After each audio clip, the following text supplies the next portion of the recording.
We shall move to questions without notice. Are there any questions? I give the call to the member for Barara. Thank you, Mr Speaker. My question is to the Prime Minister. Prime Minister, for the last 15 months, Jewish Australians have been subjected to harassment, doxing, firebombing, death threats and terror plots. Today we've seen revelations of New South Wales health workers calling for Israeli patients to be refused treatment and claiming to have murdered Israelis under their care. Prime Minister, the Australian Jewish community is living in fear. How did the country get to this point? The call to the Prime Minister. I thank the member for Barara for his question. I have seen this anti-Semitic video. It's driven by hate and it's disgusting. The comments are vile, the footage is sickening and it is shameful. These anti-Semitic comments have no place, certainly in our health system, but no place anywhere else in Australia either. Overwhelmingly, people in our health system, our nurses, our doctors, our orderlies, they go into the health system because they care about their fellow Australians, their fellow humans. The idea that people would perpetrate the language and hate and vile that is there in this video versus they're talking, I'm not sure the format. It's apparently some format where people can talk to each other in different countries. The person they're talking to is speaking about peace and is someone who's being very respectful back in amongst this extraordinary provocation. These individuals, the New South Wales Government has acted, the New South Wales Health Minister. They've been stood down by the New South Wales authorities. They've rightly been referred to the New South Wales Police for criminal investigation. I've had a discussion with the AFP Commissioner, Commissioner Kershaw, about these matters, and they have offered whatever assistance is required at this stage that has been not requested. And I'll make this point. It is very clear to me that these people have committed what are crimes, and they should face the full force of the law. Give the call to the member for Dunkley. Thank you, Speaker. My question is to the Treasurer. How is the Albanese Labor government helping more Australians into homes, and what alternatives would leave Australians worse off? Call to the Treasurer.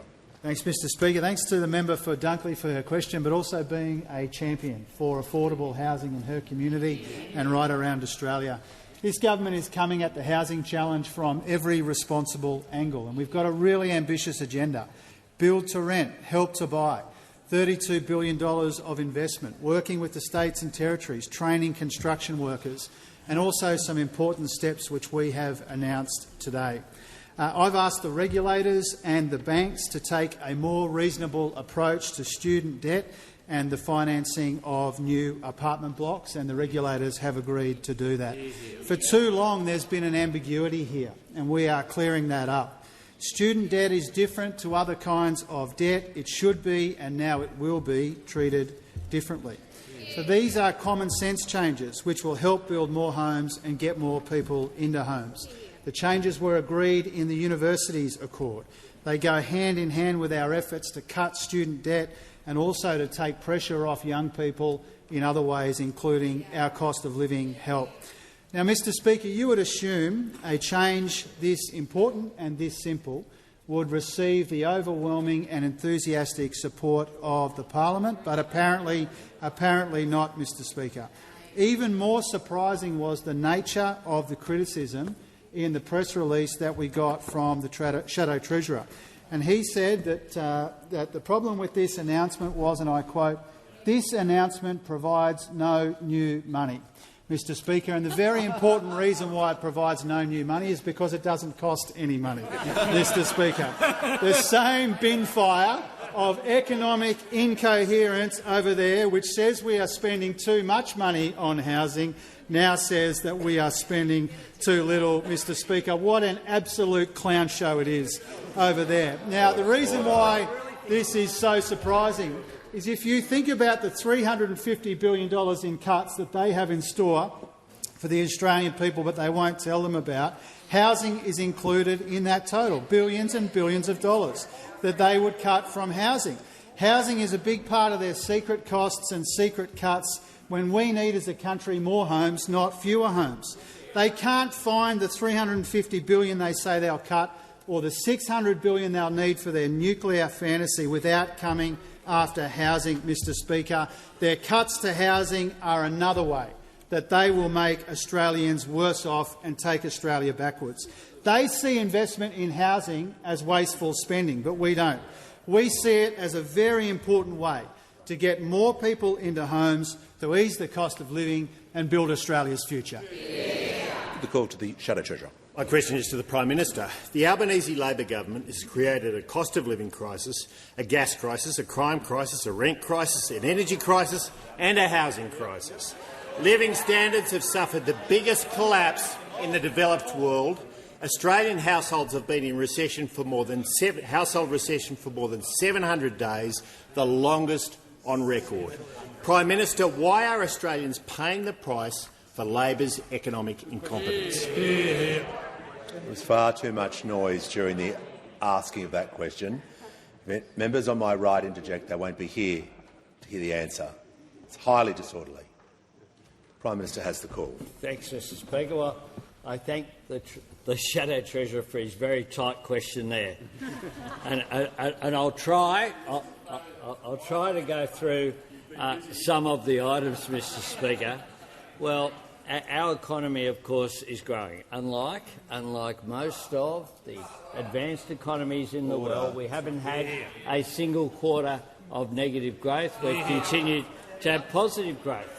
Inflation is down to 2.4%, The member for down Fisher, from the 6% that we inherited. Wages are up, Mr Speaker. Inflation down, wages up. As a result, indeed, pay packets growing at the fastest pace since 2012 is very important. And, of course, at the same time, we have delivered tax cuts for every single taxpayer, opposed by those opposite, because we want people to earn more and we want people to keep more of what they earn. Earn more and keep more of what they earn. Those opposite want people to work longer for less. Unemployment is, of course, low. We have had the fastest employment growth, faster than any of the G7 nations, and we're really proud of that.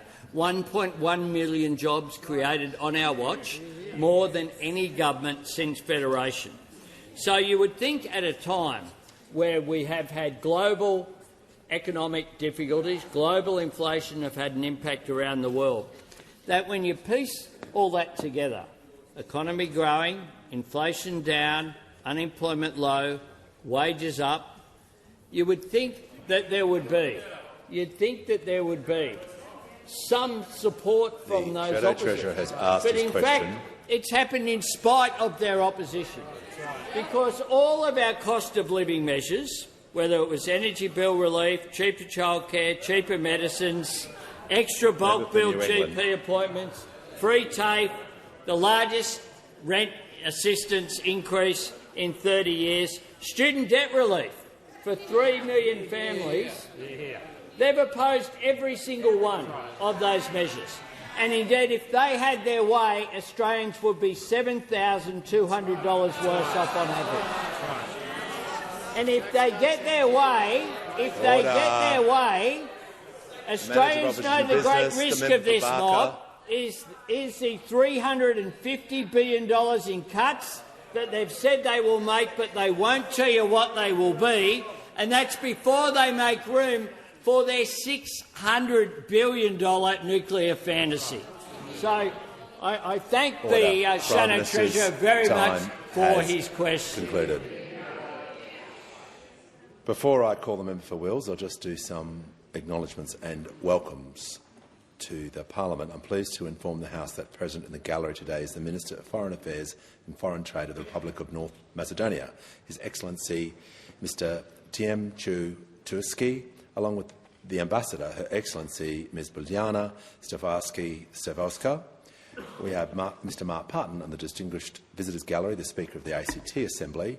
Present in the gallery today are representatives from the Red Meat Advisory Council, members of the Property Council with their new President Kamal Hourigan, and I see the former member for Eden Monero, Mike Kelly, who's here today with representatives from the Australia-Israel Allies Caucus, a multi-faith and multi-partisan network, and the Latrobe City Mayor Dale Harriman and the Deputy Mayor Sharon Gibson as guests of the member for Gippsland, and finally members and representatives from the Sydney Swans. Welcome to you all. I give the call to the honourable member for Wills. Thank you, Mr Speaker. My question is to the Minister for Housing and Homelessness. How is the Albanese government alleviating housing stress for more Australians, helping first home buyers by making it easier to save for a deposit and getting people into their own homes sooner? And what are the alternatives? Good question. Give the call to the Minister for Housing and the Minister for Homelessness. Thank you, Speaker, and I really want to thank the member for Wills for that question. Housing is an absolutely massive issue in his electorate. We've met together with some of his young constituents and they've talked to me about the difficulties that they're facing with this urgent national problem. And, Speaker, it's partly due to the advocacy of the member for Wills that we are part of the boldest and most ambitious Australian government on housing in more than a generation. Now, Speaker, when it comes to housing, there's going to be a really clear choice ahead for the Australian people. On this side of the parliament, we've got a Labor government that's investing $32 billion to build more homes for Australians, to help renters and to support Australians into home ownership. On that side, we've got an opposition that wants to cut $19 billion out of housing funding in the middle of a housing crisis. On this side of the parliament, we're working with the states to build 1.2 million homes around the country. On that side, they want to lower the national ambition and scrap a housing target altogether. On this side of the parliament, Speaker, we're investing $10 billion to build tens of thousands of social and affordable homes through the Housing Australia Future Fund.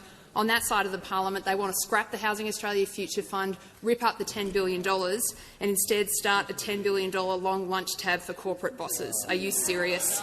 On this side of the parliament, we're investing in building 55,000 social and affordable homes. On that side of the parliament, they produced 9,000 social and affordable homes in their entire decade in office.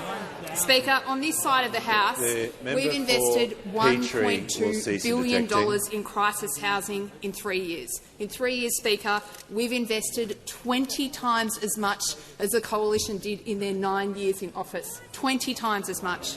Speaker, on this side of the parliament, we've helped 140,000 Australians get into the property market with lower mortgage deposits. That's more than double those on the other side of the parliament, who only helped 60,000. Speaker, on this side of the parliament, we've helped 1 million Australian households struggling to pay their rent with a 45% increase in Commonwealth rent assistance.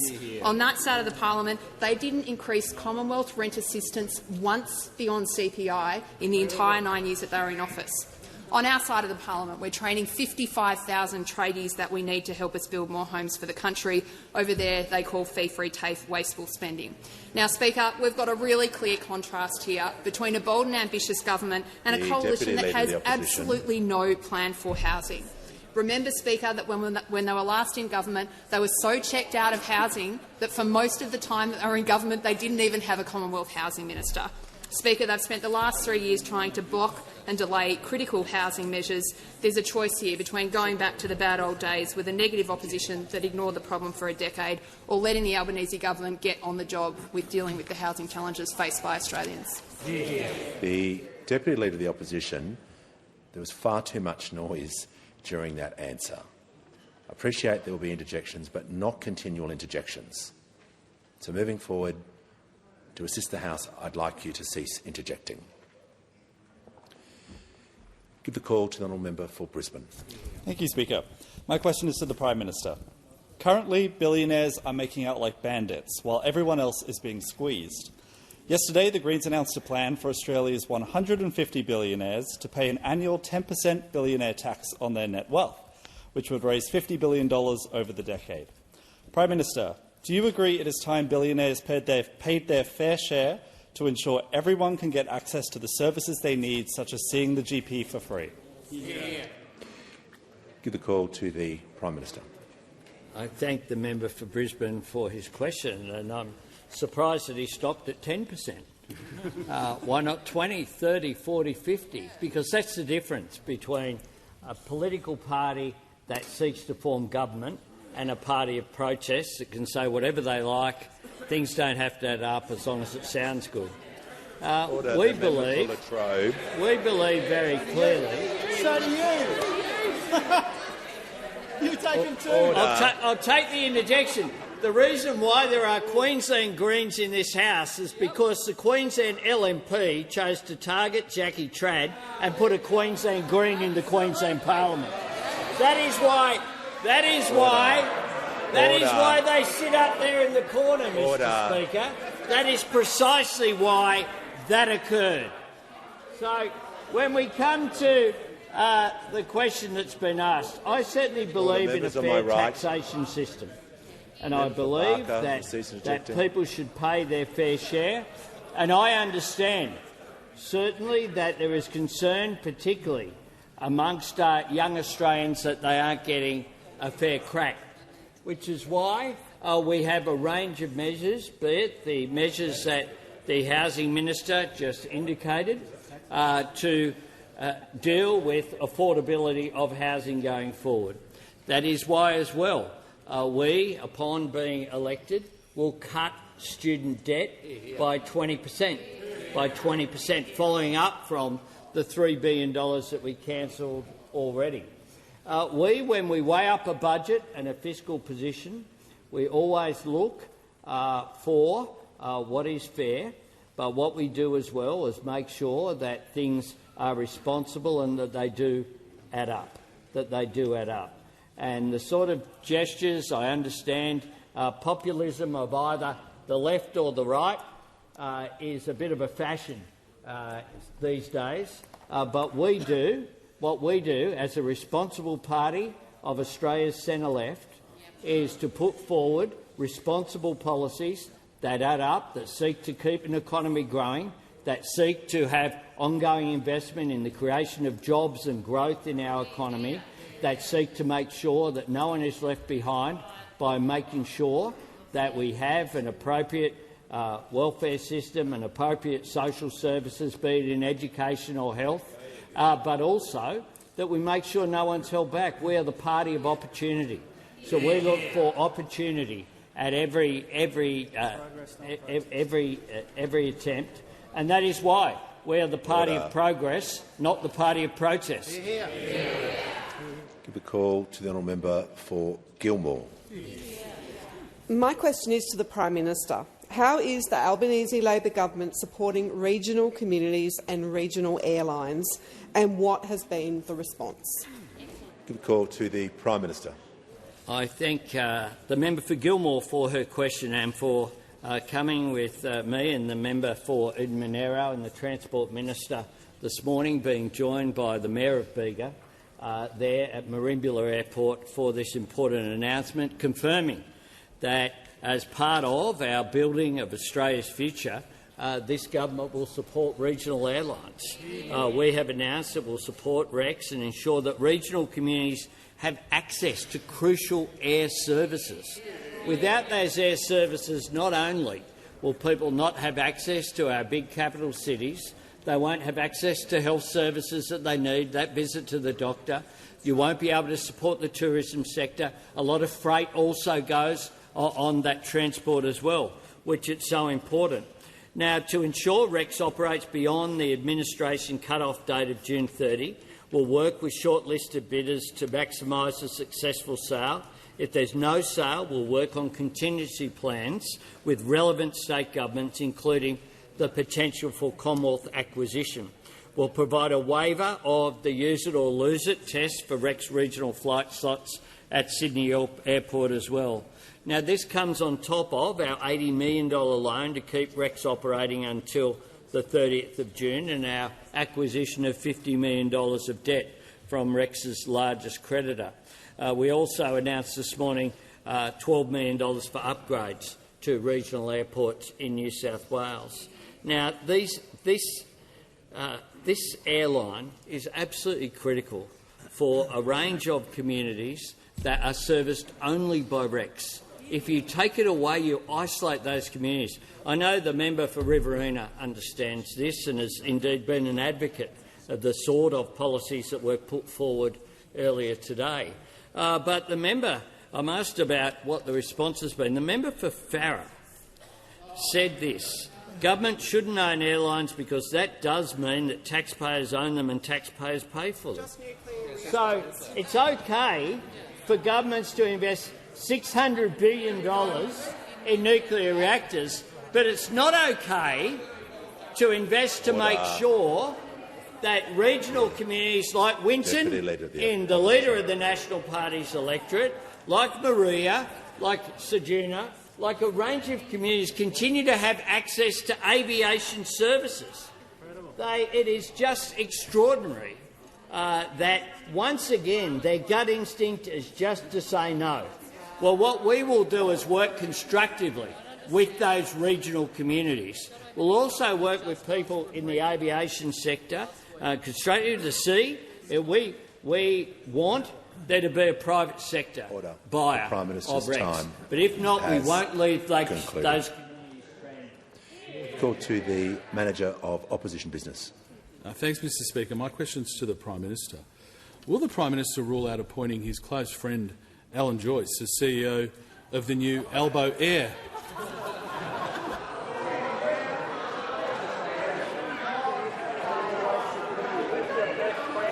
Order. Order. Yeah, I didn't hear. If members on my right, I just didn't hear the end part of the question. I heard about Mr Joyce. Order. Order. Members on my left, I just want to make sure we get this right. We'll do this in an orderly way. Every member is entitled to ask the question of their choice. The Leader of the House, on a point of order. Mr Speaker, the question is simply out of order. It's as simple as that. It makes a question has to refer to ministerial responsibilities. Yeah. The tag at the end, I respect that you didn't hear it, but it would be to repeat an abuse. The member knows full well that he was asking that question for the purpose of getting up a grab. He knows he was not referring to a government agency. The question is completely out of order. Look, can I just make sure, and to ask the manager's assistance, just to make sure the question was within standing orders and the responsibility of the Prime Minister. The Prime Minister is happy to answer the question. Okay. The Leader, I said we would do this in an orderly way. You don't need to jump down my throat. We're just going to deal with one situation at a time. Order. The Minister for Regional Development is warned. Prime Minister has the call. Thanks, Mr Speaker. Having seen the mess that the previous people who were operating Rex Airlines, who have close links with a political party, not ours, in having delusions of grandeur, being given by the former government $150 million untied of taxpayers' money during the pandemic, on top of JobKeeper, who chose, rather than fix up the Saab aircraft, member for Holt, who chose, with delusions of grandeur, to buy or lease big aircraft to try and compete on Sydney to Melbourne route, and drove an airline into the ground, following the following airlines that were grounded under the former government: Pacific Express, JetGo, Skytrans, Air Pelican, Brindabella, Tiger and Virgin all went into either administration or fell apart.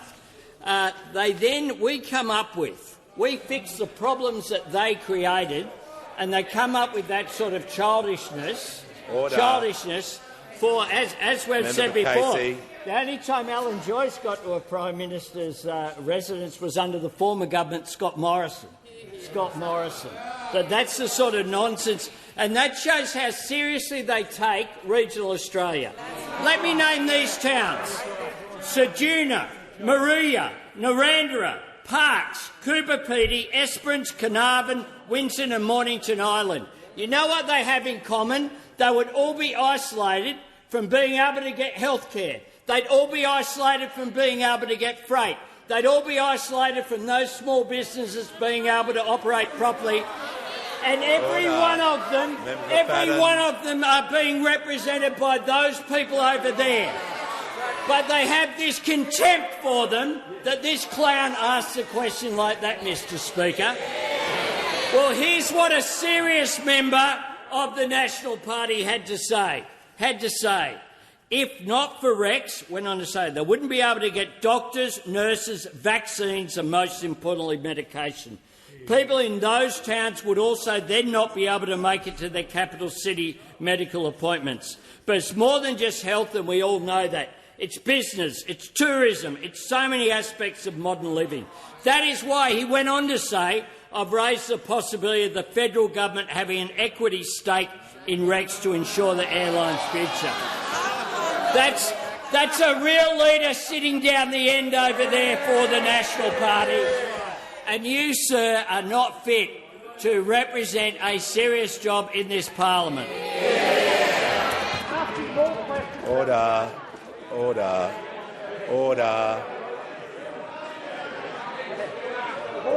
The member for Fremantle. Order. The member for Barker is now warned. He may... Yes, you. You may sit a long way away, but trust me, I can still hear your meaningful contributions. When the House comes to order, we shall hear from the member for Bendigo.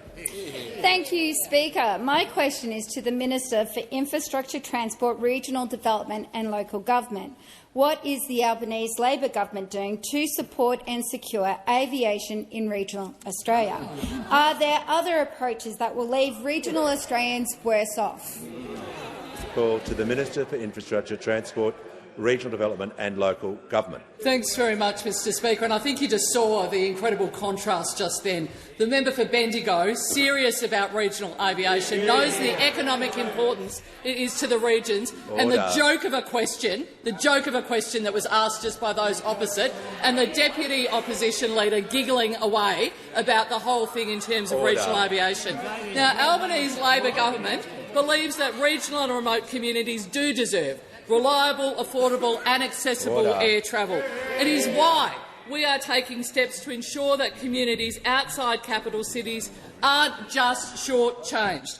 Today we of course announced that the government will support shortlisted bidders in a second sale process for Rex Airlines to maximise the prospect of a successful sale and to ensure that crucial regional aviation services continue beyond the 30th of June 2025.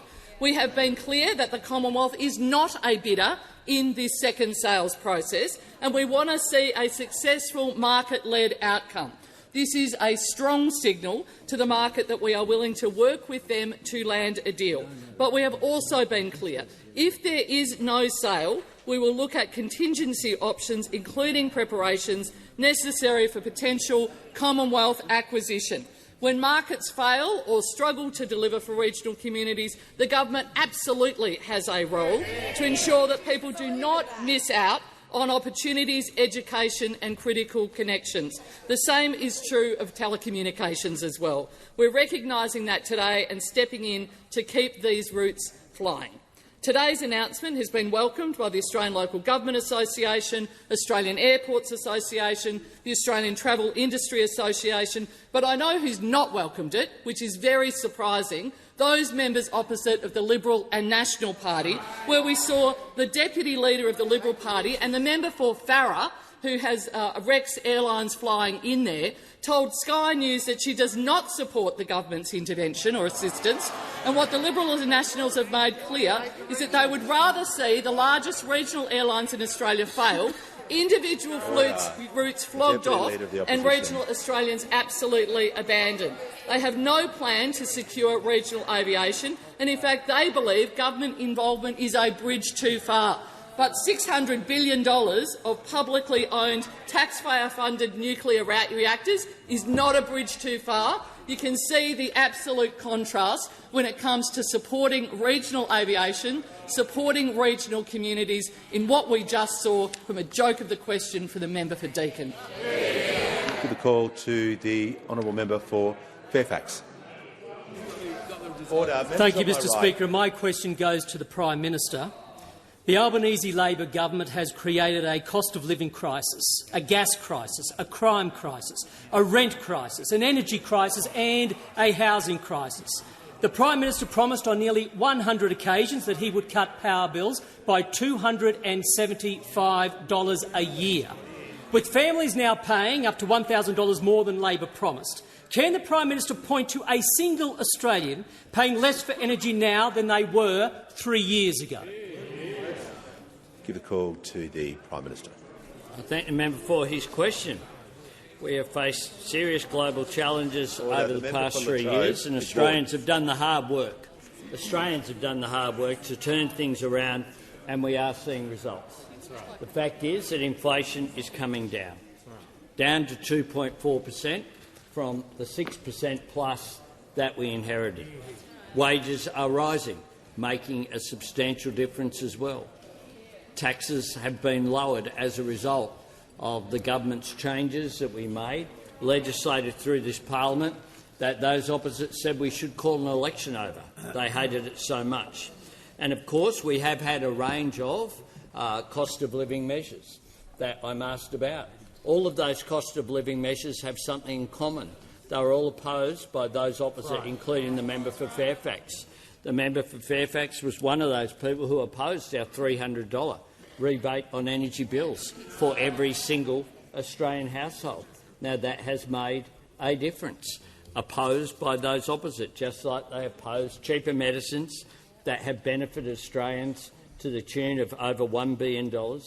They opposed cheaper childcare that have delivered cheaper costs on average of around about $2,700.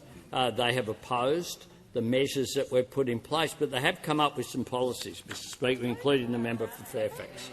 They came up with 3 policies in total. So to give the member for Fairfax credit, he is 1/3 of the brains trust of those opposite. They came up with a $600 billion nuclear plan.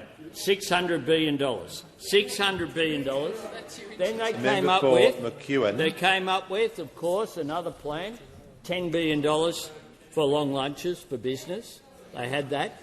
But then, of course, they've come up with a third plan announced on the Insiders program that they're going to cut everything to pay for it. They won't tell you what they're going to cut. Prime Minister will pause. The Minister for Agriculture, I'm going to hear from the member for Fairfax on a point of order. Thank you, Mr Speaker. It is on relevance because the question to the Prime Minister was if he could point to a single Australian paying less for energy now than they were 3 years ago. He is not addressing that question whatsoever.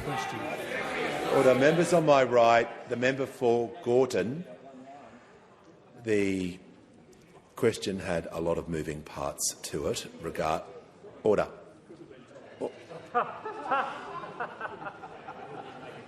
Appreciate the Leader of the Opposition is giving me some wise counsel, but on this chance, with so many moving parts to a question, if you're going to contain a lot, and sometimes we've had tight questions this week, I absolutely agree with that.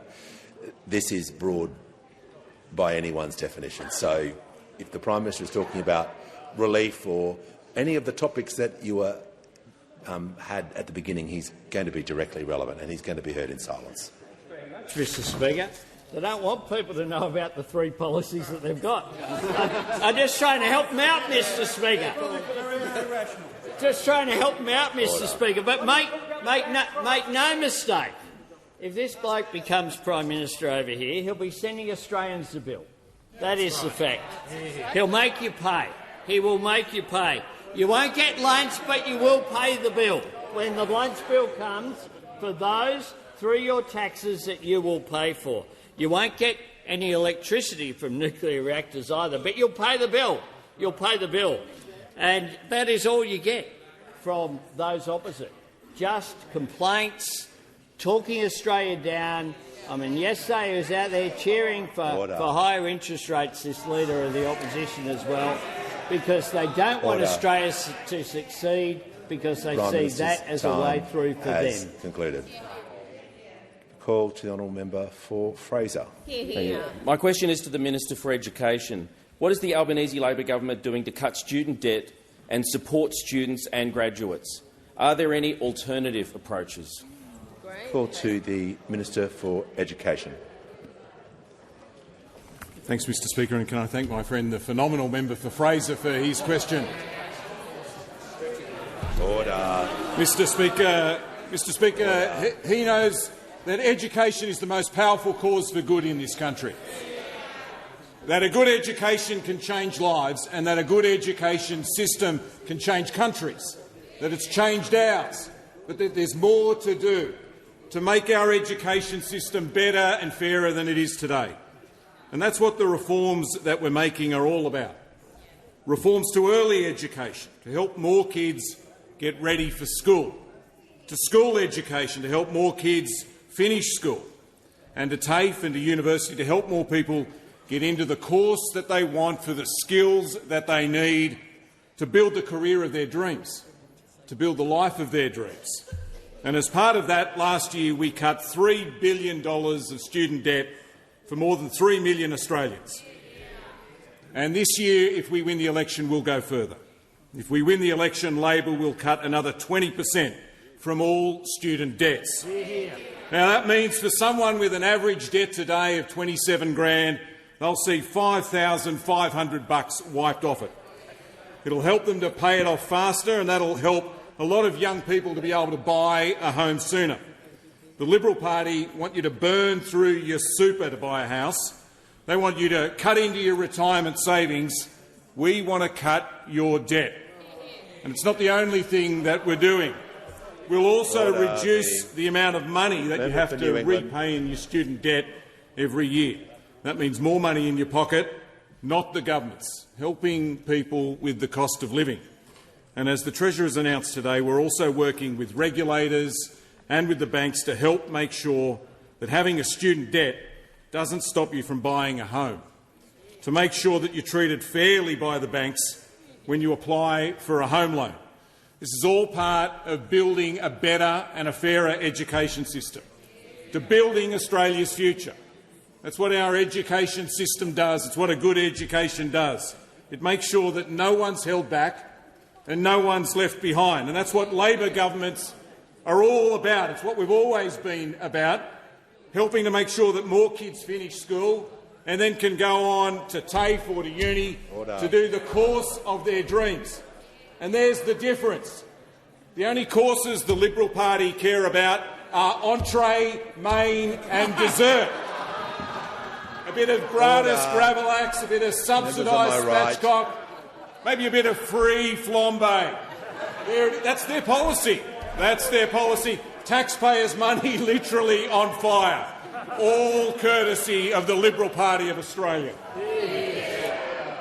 The House comes to order. We'll hear from the honourable member for Dawson. Thank you, Mr Speaker. My question is to the Prime Minister.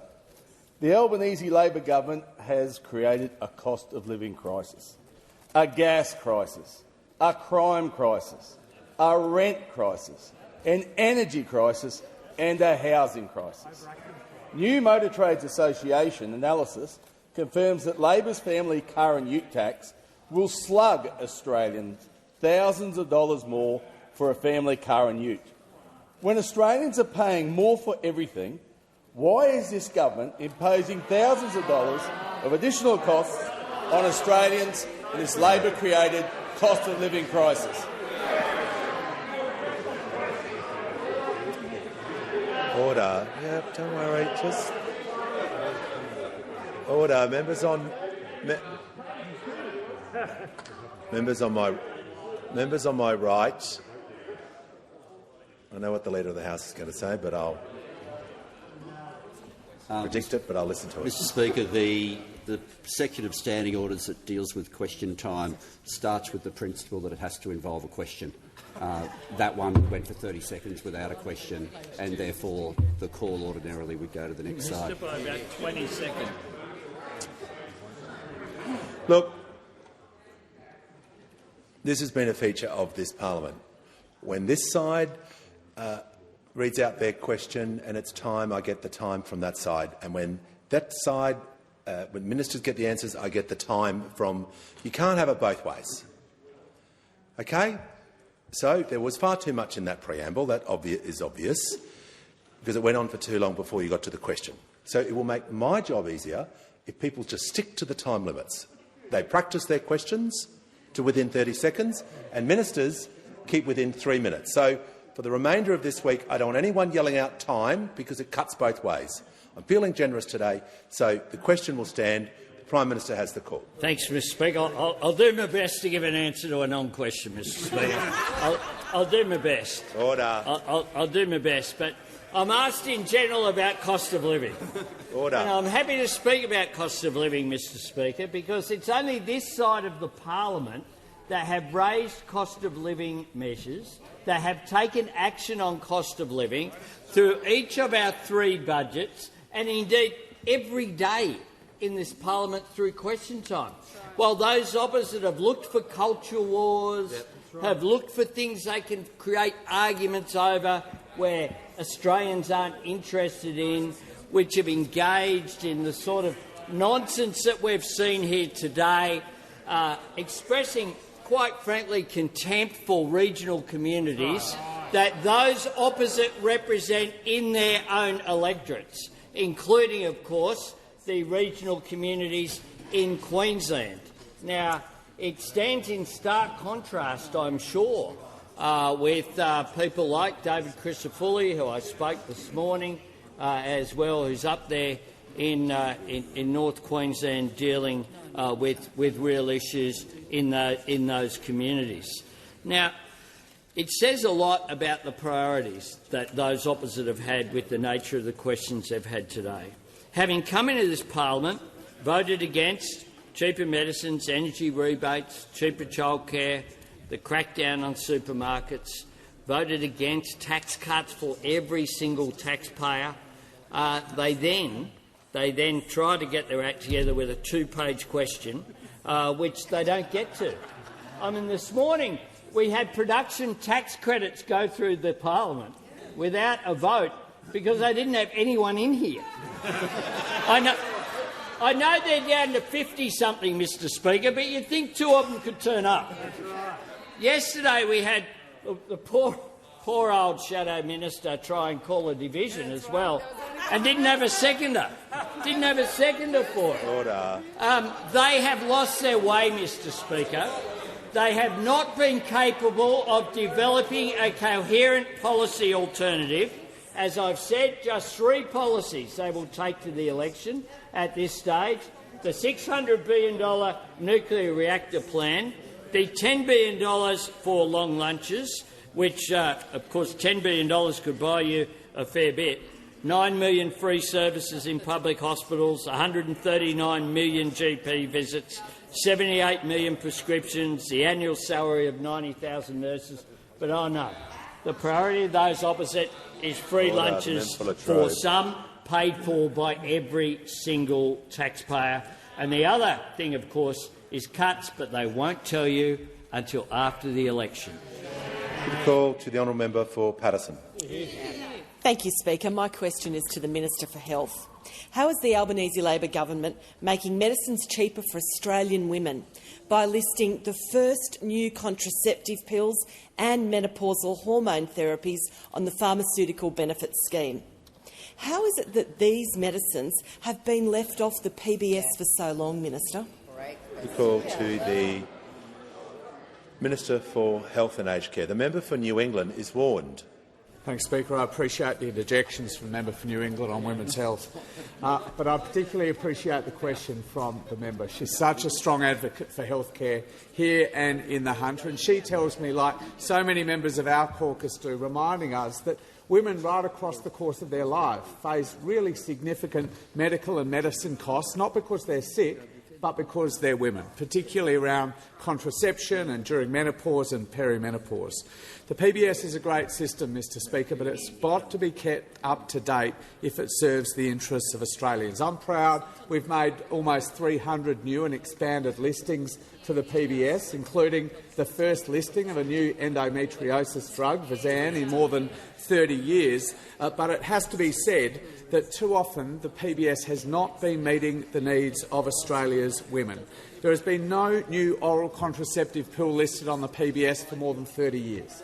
No new menopausal hormone treatment for more than 20 years. And that is why I wrote to the Pharmaceutical Benefits Advisory Committee urging them to work with industry to rectify that. And I'm so delighted to say that all that changes in a couple of weeks' time on the 1st of March. 2 new oral contraceptive pills, Yaz and Yasmin, that are used by tens of thousands of Australian women, will finally go onto the PBS, saving all those women between $200 and $350 a year, Mr Speaker. And on the same day, 3 new menopausal hormone treatments will go onto the PBS as well, used by 150,000 women every year as well. Treatments like Estrogel Pro, which costs about $670 a year but is truly life-changing, as Ali Pepper, Australia's most accomplished female mountaineer, told us on Sunday when we were launching the policy. Women will save up to $580 a year after these listings take effect in a short while. This package, Mr Speaker, reverses decades of neglect and inaction and finally delivers Australia's women more choice, better care and lower costs for these areas. And it builds on all of our other cheaper medicines measures that already have saved Australians $1.2 billion at the pharmacy counter. Important cost of living relief, which of course was opposed by the Leader of the Opposition. So I was intrigued, Mr Speaker, to read that Senator Cash on Sunday had said that they support our package because apparently it builds on what they had done in government, which was surprising, of course, because there was not a single endometriosis medicine, not a single oral contraceptive pill, not a single menopause hormonal treatment added to the PBS in their 9 years. But of course, it was only 9 years. What on earth can you do in a time that short? Give the call to the honourable member for North Sydney. Thank you, Mr Speaker. My question is to the Minister for Climate Change and Energy. Minister, for too long Australians were placed at the bottom of the list in terms of priority access to low-emissions vehicles, and without intervention, transport will be the largest source of emissions in Australia by 2030. The people of North Sydney, who are surrounded by major freeways and roads, are living with the consequences of that in terms of poor air quality. We fought for and welcomed the new vehicle efficiency standards that have come into effect this year. But with misinformation regarding the impacts of these standards rife, could you please provide an update on them, including their expected impact on both the uptake and price of vehicles? Call to the Minister for Climate Change and Energy. Thank you very much, Mr Speaker. I thank the member for North Sydney for her question and very genuinely thank her for her leadership and engagement on this issue and other issues across this parliament, Mr Speaker. Now, as the member for North Sydney knows, and as the House will recall, Australia and Russia were the only 2 major economies without new vehicle efficiency standards. The key word there is were, because on the 1st of January that changed, with our new vehicle efficiency standards coming into force to give Australians better choices of motor vehicles. It was in the too hard basket for too long, and we put it on the to-do list, and we got it done. Passed by the parliament with the support of the crossbench and, of course, opposed by the Liberal and National Party, despite them trying to do it when they were in office. And what this means, Mr Speaker, is more choice for Australian motorists, and it builds on what we've already done. We're already seeing it having an impact, even though it only came into force on the 1st of January. The number of EVs available in Australia, the range of choices, has tripled since May 2022. When we came to office, there were no electric vehicles available for sale in Australia under $45,000. There are now 8, Mr Speaker. 8 models available under $45,000. There are now utes available. The BYD electric hybrid ute has sold very well at a cost of $60,000 since it was introduced just before Christmas. These are the sorts of options and choices we want to give Australians, and of course this leads to lower running costs, lower petrol costs for motorists. And to be fair and with respect to the member for North Sydney, and she did advocate it, and I'm sure her constituents do benefit from it, but actually the people who really benefit from this policy are people in the outer suburbs and regions, the people who drive for longer distances. That is the fact, Mr Speaker. They are the people who benefit. So, for example, Order. an average motorist, members on my left. an average motorist in the electorate of Mitchell would benefit, Mr. Speaker, compared to a motorist in the electorate of North Sydney. $90 billion in overall benefit between now and 2050 in petrol costs, but much more in the outer suburbs. Now, in New South Wales, the suburbs that have taken up the new vehicle discount, the tax cut of the Albanese government, first in New South Wales is Kellyville in the electorate of Mitchell. Second is the electorate of Greenway for the Minister for Communications. Third again is the member for Mitchell. I've got good news for you, Mr. Speaker. The biggest take-up of electric vehicles under our policy in Queensland is Springfield in your electorate, sir. So good news for the Speaker. And second is Blair. And in Victoria, the top-selling suburb, for electric vehicles and hybrid vehicles is in the electorate of Lalor, and second is Lalor, and third is Holt. So these are the suburbs and electorates that benefit that those opposite try to deny choice to. Try to deny choice to people in outer suburbs and regions of Australia because they don't really represent outer suburbs and regions, Mr. Speaker. Order. This side of the House does. The House comes to order. We'll hear from the honourable member for Robertson. Thank you, Mr. Speaker. And my question is to the Minister for Immigration.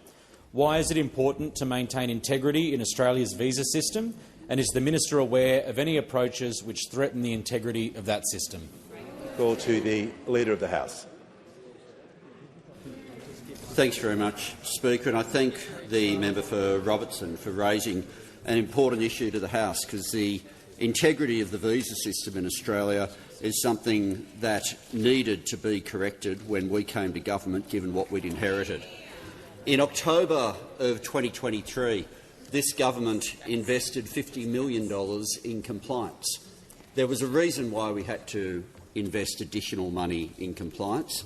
During the life of the previous government, where the principal person responsible for the portfolio is now the Leader of the Opposition, the number of compliance staff had gone from 360 down to 203.